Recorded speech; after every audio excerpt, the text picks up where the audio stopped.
Hey everyone, and welcome to my official second video! Wow, exciting! With a subscriber count of about 13, I'm getting up there in the world. Watch out, PewDiePie. Coming for your ass next. Well, anyhow, so none of y'all sent in your creepypasta OCs. You had one job. I'm a little cranky because they needed my crappy pasta fix. My nut button went unused. Thanks, guys. But, you know, no, I'm not gonna let this drop. In fact, I'm reporting y'all to Slenderman. Hold on. Let me just get my handy-dandy phone. Let's see. Contacts. Slender bitch. Alright, here we go.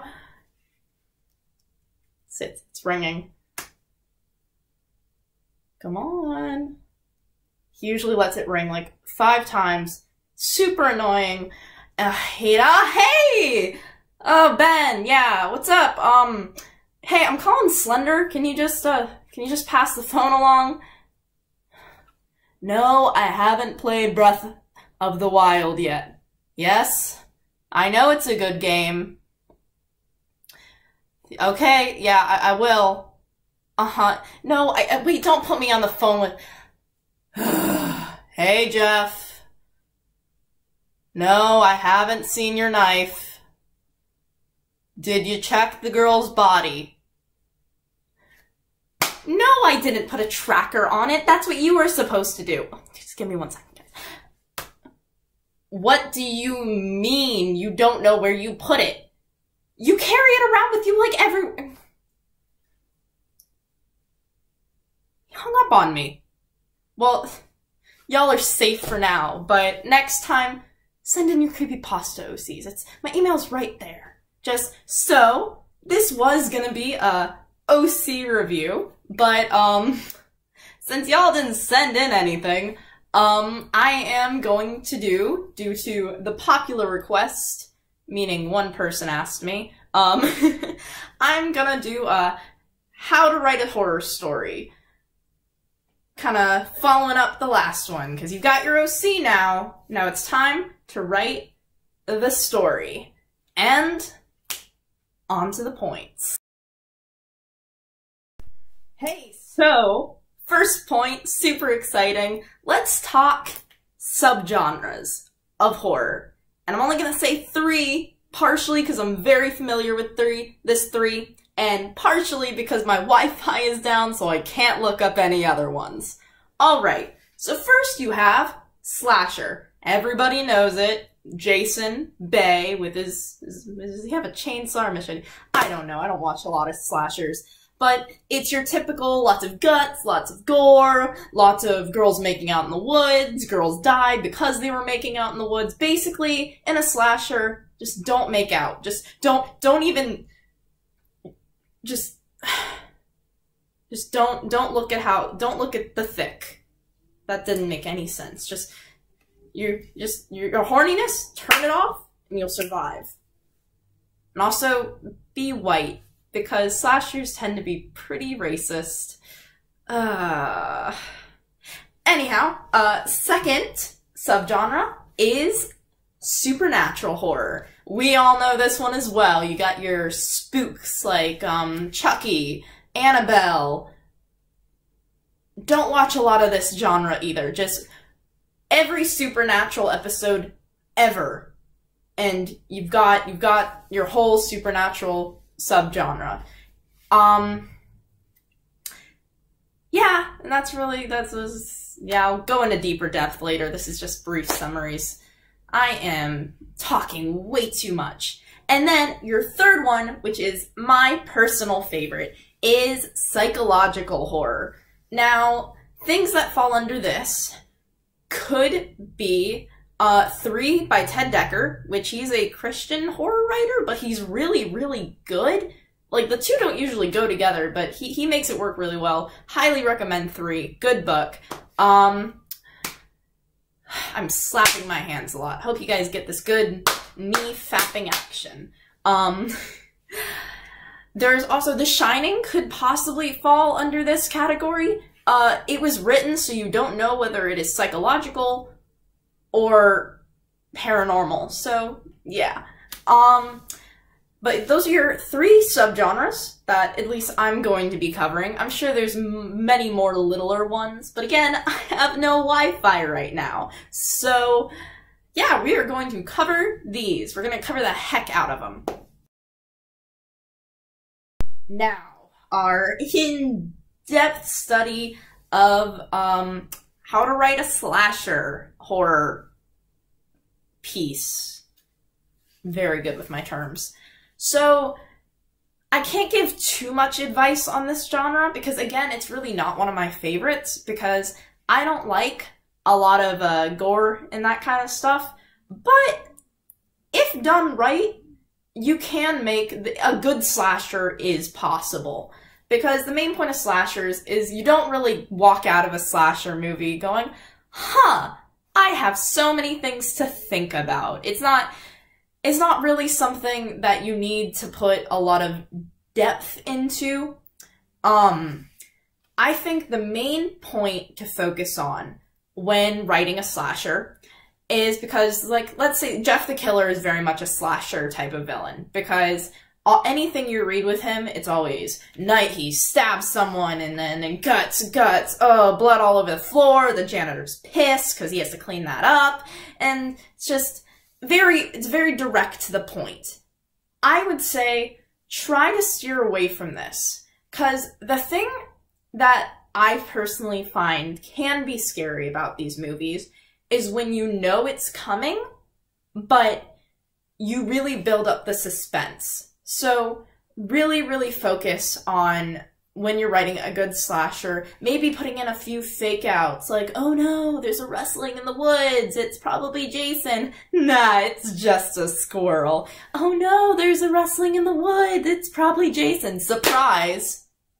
It's your mom. She just caught you fucking in the woods. Good job, guys. And then it's Jason. But yeah, so just really, I'd say really build up that suspense. There's not too many other tips I can give for this genre. It's a very straightforward, cut to the chase, because they're cut, funny, type of genre. And I've said genre about 10 times already. But yeah, so on to Soup de Natural. So we're in the Soup de Natural segment of our show today. And this is a genre you can do a lot with. Like, so I said earlier that I don't really watch a lot of this genre just because I'm the type of person that a movie won't scare me per se when I'm watching it, but if it's something spooky, it makes me real freaked out and paranoid later. My rule personally for watching horror is if I can't punch it in the face, then I'm out. But this is a genre I really like to read, especially with like the creepypasta fandom, because you've got Ben, you've got LJ technically counts as paranormal, I guess? Maybe? But yeah, you've got Ben, you've got really all the video game pastas. There's a whole lot that I think is really, really cool that you can do with this. So I'd say the key to any good paranormal story, whether it's a pasta or just a horror story, is lost my train of thought. Oh, lore. No, like, look up the lore of wherever you're setting it. Make your own lore. Just lore it up. Because, you'll notice every Supernatural episode, there's, well, I say every, like, I've seen every single episode. I'm on, like, season 3. Probably not gonna go any further. But, really, any good episode in Supernatural, there is a lot of lore behind whatever they're looking. And what's cool about this is not only do you have some background information on whatever monster you're using, but you can also sort out weaknesses, strengths, because the lore of a monster is not only a creative device for you, but put in the hands, that type of information put in the hands of your main protagonist or antagonist in the story could be used as a method of having some sort of defense against this paranormal creature. And regardless of whether you want the creature to win in the end, I guess, because one thing I notice about a lot of paranormal is it's usually not a happy ending. Like, there's no good resolution for our non-paranormal characters. But if it's just a slaughter fest, that's not really fun. So this is going to be a ridiculous example. I hope all of you have seen this. The musical Rob Cantor, or the musical number Rob Cantor did on Shia LaBeouf, the cannibal, where it's like lurking in the woods, it's Shia LaBeouf, is kind of a good example of this, because he has his suspense build of this cannibal tracking you down, but this person is fighting back too. So you really don't make whoever is the victim of said paranormal attacks completely helpless. Another good thing to use in paranormal, children. You know, we've all seen it with the child just wide-eyed staring at the staticky television, just, they're here.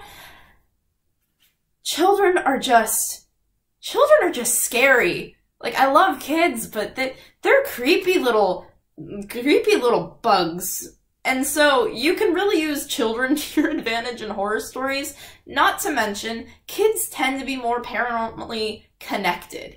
Like, they tend to see things that a lot of adults can't see. So, not all horror stories need to do this, but if you do have a paranormal story, definitely consider having a child in there somewhere. Whether to work as a median for the ghost, or to just to throw to the being. Like, if you're being chased down and you've got a small child, they're not going to be able to outrun it anyway. Just throw it, and then you're free. Sure, you're one sibling less, but nobody liked Tommy anyways. You stepped on his Legos all the time. He was doomed from the start. But yeah, that's really all the advice I can give on Supernatural. So on to the next one. So this is my personal favorite and psychological horror, because there is nothing scarier than the human noggin. So, one trope that I see constantly in this genre that is a big no-no, especially among creepypasta characters, is just no reasoning behind their insanity. Part of the scary thing is that we all are subconsciously afraid of being able to lose our grasp on reality. And I think when written well, you can terrify people just by describing the process of this person slipping and being torn from their very grasp of our world. And I really, for this genre, my big suggestion, just focus as much as you can on the internal part of the human. Not to mention, another cool thing about psychological is you can really mess around with what's real and what isn't. Because that's another terrifying thing about psychological horror. Like, again, I'll use The Shining for example. What's even scarier is that if demons are actually driving him to do this, is if he's just slowly losing his mind, and he's so broken to the fact that he can lose his grasp on reality to the point of trying to kill his family and his son, his wife. And I think personally the human mind being driven to that is scarier than any demon possessing anybody. So, while The Shining is very likely paranormal, it is very cool how Stephen King builds up that psychological aspect of it. Really, it was a giveaway that it was mostly paranormal when the kids started, red rum, because that's, if the guy was fully insane. His kid wouldn't be affected by it. I don't know. The Shining was a weird movie. But, getting off topic again, another thing to really consider in this is making your character both the good guy and the villain. Again, with this done right, it's a fantastic ball that's in your court, because, like, split personality, again, I mentioned Ted Dekker earlier. He wrote a book called 3, and let me just say that the number 3 is very important into this man's split personality disorder. And, I'm gonna spoil the book, so if you don't want the book to be spoiled, skip the video now, or just get out of the video. Stop looking at my dumb face and read, you teenagers, millennials.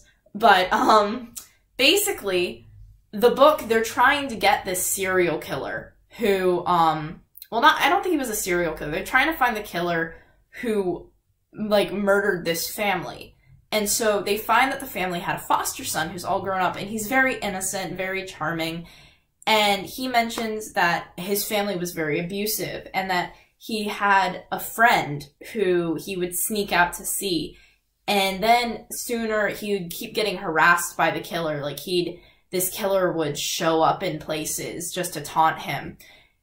And his partner, who's helping out in the investigation, is never there when this happens.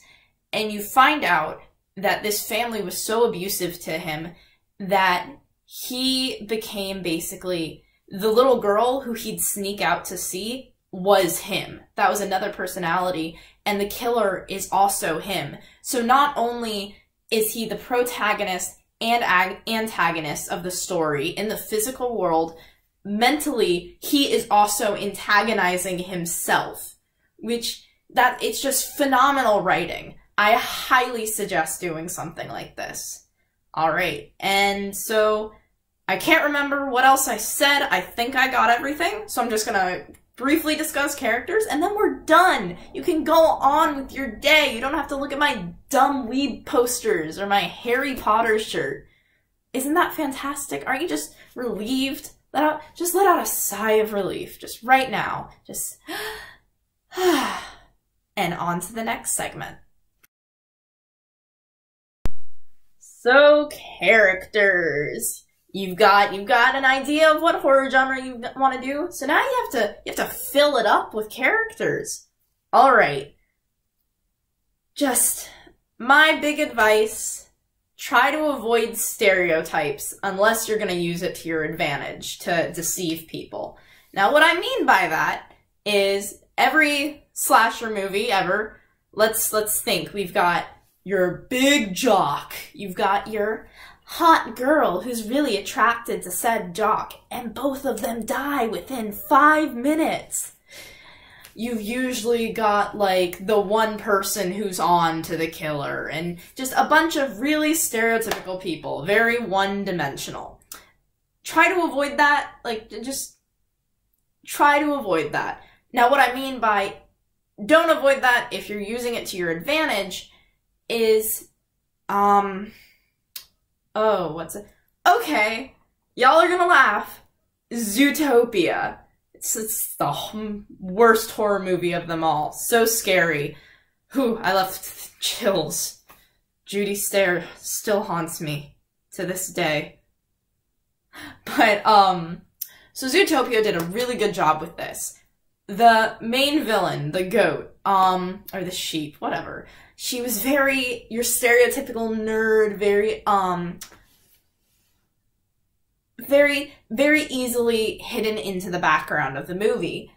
But they used this to her advantage because we instantly we didn't notice her. We were like, okay, she's a cute character. Let's see some more Fox and Bunny action, people.